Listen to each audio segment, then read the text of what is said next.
हरे कृष्णा। सभी वैष्णव भक्तों के चरणों में दंडवत प्रणाम।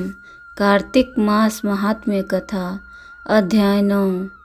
राजा पृथु ने कहा, हे मुनि श्रेष्ठ नारद जी, आपने कार्तिक माह के व्रत के में जो तुलसी की जड़ में भगवान विष्णु का निवास बताकर उस स्थान की मिट्टी की पूजा करना बताया है, अतः मैं श्री तुलसी जी के महात्म्य को सुनना चाहता हूँ।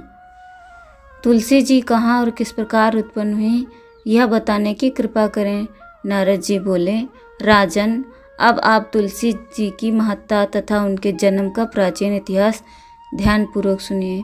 एक बार देवगुरु बृहस्पति और देवराज भगवान शंकर का दर्शन करने कैलाश पर्वत की ओर चले।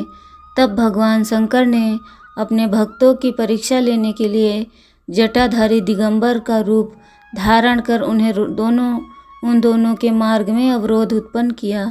यद्यपि वे तपस्वी, शांत, लंबी भुजा और चौड़ी छाती वाले और गौरवाण अपने विशाल नेत्रों से युक्त तथा सिर पर जटा धारण किए हुए बैठे थे, तथापि उन भगवान शंकर को न पहचान कर इंद्र ने उनसे उनका नाम व धाम आदि पूछते हुए कहा कि क्या भगवान शंकर अपने स्थान पर हैं या कहीं गए हुए हैं।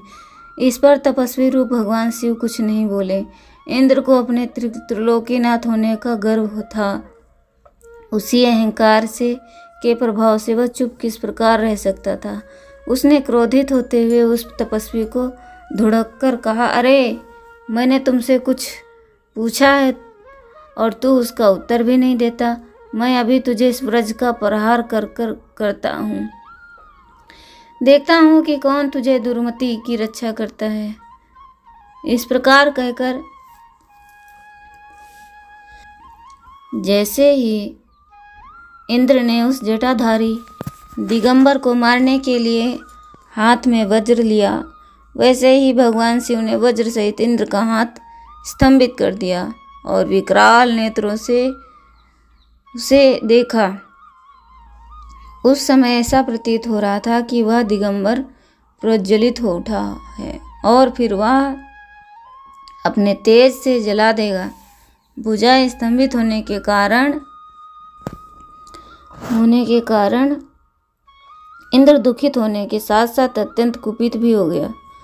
परंतु उस जटाधारी दिगंबर को प्रज्वलित देखकर बृहस्पति जी ने और उस दिगंबर जटाधारी प्रज्वलित देखकर बृहस्पति जी ने उन्हें भगवान शिव जानकर प्रणाम किया और दंडवत होकर उनकी स्तुति करने लगे।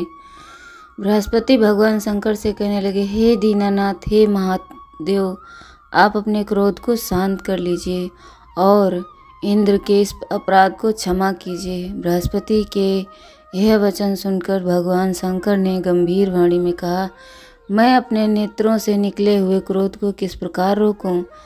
तब बृहस्पति ने कहा, भगवान, आप अपना भक्त वत्सल नाम सार्थक करते हुए अपने भक्तों पर दया कीजिए।